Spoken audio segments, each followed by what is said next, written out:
আজকে আমাদের জাতীয় কর্মসমিতির মিটিং হচ্ছে। আজকে জাতীয় কর্মসূচি সমিতিতে আমায় এবং জ্যোতিপ্রিয় মল্লিককে ইনক্লুড করা হয়েছে। এছাড়া আলিফা আহমেদকে মহিলা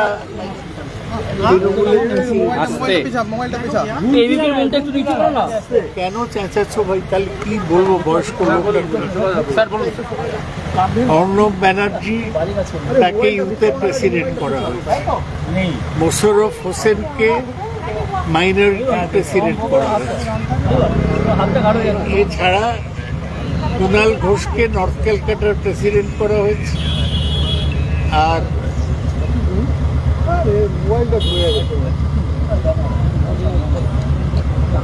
আরেকটা হচ্ছে যে এই যে রিসেন্টলি আগুন ধরলো তাতে 4000 ইভিএম মেশিন পুড়ে দিয়েছে।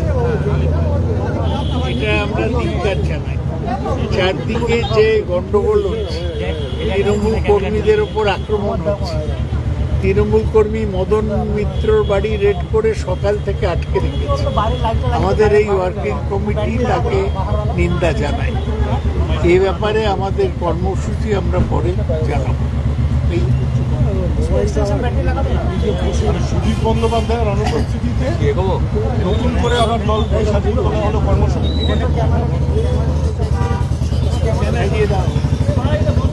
যারা চলে গেছে তাদের নিয়ে আলোচনা করবো। তারা লোভ এবং ভয়ের কাছে আত্মসমর্পণ করে।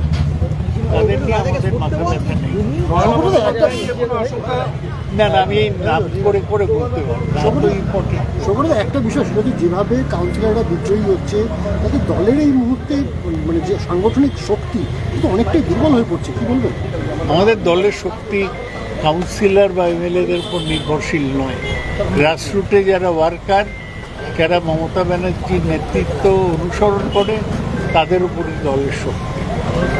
ওটা মিডিয়ার পক্ষে ইম্পর্টেন্ট যে কে কাউন্সিলর গেল, আমাদের পক্ষে ইম্পর্টেন্ট হচ্ছে কে মিছিলে থাকবে। চলো। পদত্যাগপত্র পাঠিয়ে দিয়েছিল নাকি আপনারা আজকে তাকে সরালেন? সায়নী ঘোষ তিনি কি যুব সভানেত্রীর পদ থেকে আগে থেকে পদত্যাগ না না, যারা ওই একটা বিক্ষুব্ধ গোষ্ঠীতে যোগদান করেছে তাদের এমনি আমরা সরিয়ে দিলাম।